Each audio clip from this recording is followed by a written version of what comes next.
இறை வார்த்தையில் இணைவோம், நம் ஆன்மீகத்தை பலப்படுத்துவோம்.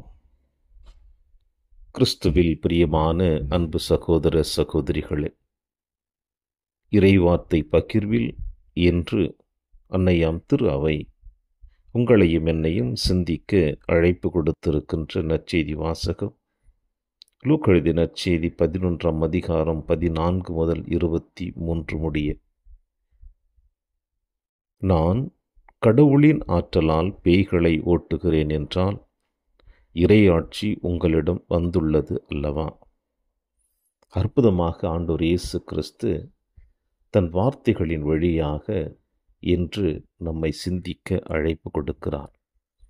அதிலும் குறிப்பாக இந்த தவக்கால ஆன்மீக பயணத்தில் தவக்காலத்தின் 3வது வாரம் வியாழக்கிழமை நம் ஒவ்வொருடைய பயணத்தின் பொழுது எப்படி இறைவனோடு இணைந்திருக்கிறோம் என்பதை இன்றைய நற்செய்தி வாசகம் தெளிவாக சிந்திக்க அழைப்பு கொடுக்கிறது.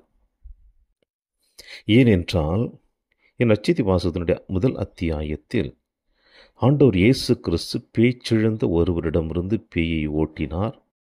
பேய் வெளியேறவே பேச்சற்ற அவர் பேசினார், கூட்டத்தினர் வியந்து நின்றனர் என்று சொல்லப்படுகிறது.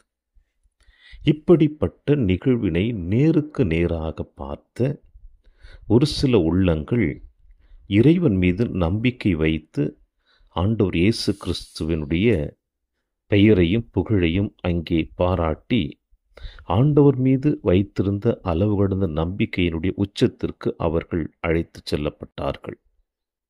ஆனால் வேறு சிலர் இப்படிப்பட்ட அற்புதமான புதுமையினை நேருக்கு நேராக பார்த்து அதை நம்பாமல் இயேசுவுக்கு எதிராக கேள்வி எழுப்புகிறார்கள். குறிப்பாக அவர்கள் சொன்னது, பேய்களின் தலைவனாகிய பெயல்செபூலை கொண்டே இவன் பேய்களை ஓட்டுகிறான் என்று.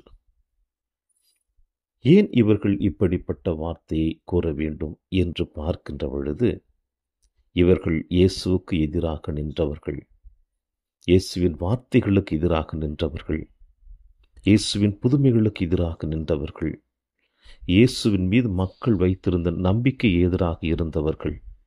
இப்படிப்பட்ட மக்கள்தான் பெயல்செபூலை கொண்டு பேய்களை ஓட்டுகிறான் என்று இங்கே இயேசுவுக்கு எதிராக அவர்கள் போர்க்கொடி தூக்குகிறார்கள்.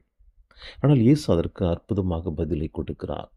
நான் பேய்களின் தலைவனை கொண்டு பேய்களை ஓட்டுகிறேன் என்றால் உங்களை சார்ந்தவர்கள் எதை கொண்டு பேய்களை ஓட்டுகிறார்கள்? பதில் சொல்ல முடியவில்லை அவர்களால்.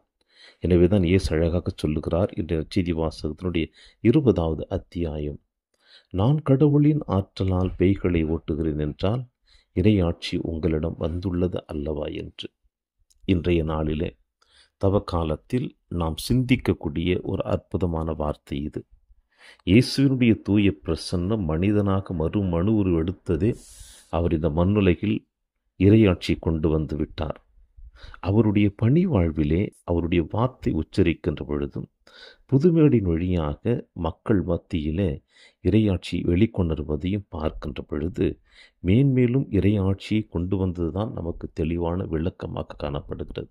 அப்படி இறைவனுடைய அற்புதமான தூய பிரசன்னத்தை நேருக்கு நேராக கண்டுணர்ந்த இந்த மக்கள் அவருக்கு எதிராக போர்க்கொடி தூக்குகின்ற பொழுது அவர்கள் இயேசுவை மட்டுமல்ல, இயேசுவின் தூய பிரசன்னத்தையும் இறையாட்சியும் அவர்கள் ஏற்றுக்கொள்ளவில்லை. ஏனென்றால் தாங்கள் தங்களுடைய தனிப்பட்ட கருத்தினை மக்கள் மத்தியில் திணித்தி தாங்கள் வளர வேண்டும் என்பதைத்தான் அவர்கள் வெளிக்கொண்டு வருகிறார்கள்.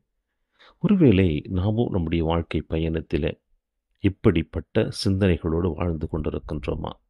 என்னுடைய சுயநலம், என்னுடைய எதிர்பார்ப்பு, நான் மட்டும்தான் என்ற எண்ணங்களோடு வாழ்ந்து கொண்டிருந்தோம் என்றால் இந்த மக்களைப் போல இயேசுவின் மீது எப்படி குறை சொல்லி கொண்டிருந்தார்களோ அவர்களைப் போல நாமும் நம்முடைய வாழ்க்கை பயணம் முழுவதுமாக அடுத்தவர்களை குறை சொல்லி தவறானவர்கள் என்று சித்தரித்து நம்மை மட்டும் பெருமைப்படுத்தி கொண்டே இருப்போம். இன்று தவக்காலத்தில் பயணித்து கொண்டிருக்கும் நாம் அனைவருமே ஆண்டவர் இயேசு கிறிஸ்து அழைப்பு கொடுத்திருக்கின்ற செய்தி என்னவென்றால், இந்த தவக்கால பயணத்திலே நான் என்கின்ற தற்பெருமையை உடைத்துவிட்டு இறைவனுக்கு உரியவர்களாக அடுத்தவர்களையும் நாம் அரவணைத்து செல்லக்கூடிய மனப்பக்குவம் எப்பொழுது நமக்கு இருக்கிறதோ அப்பொழுதுதான் நாம் இந்த ஆன்மீக பயணத்தை மேன்மேலும் சரியான பாதையில் பயன்படுத்தி கொள்ளுகிறோம் என்பதை வெளிப்படுத்தக்கூடிய தருணமாக இயேசு நமக்கு அழைப்பு கொடுக்கிறார். எனவே இயேசுவினுடைய இந்த அற்புதமான அழைப்பை ஏற்றவர்களாக என்றுமே இறைவனுக்கு உகந்தவர்களாக வாழ வேண்டும் என்று அவரிடம் நம்மை அர்ப்பணித்து பயணிப்போம். இறையாசீர் என்றும் உங்களோடு.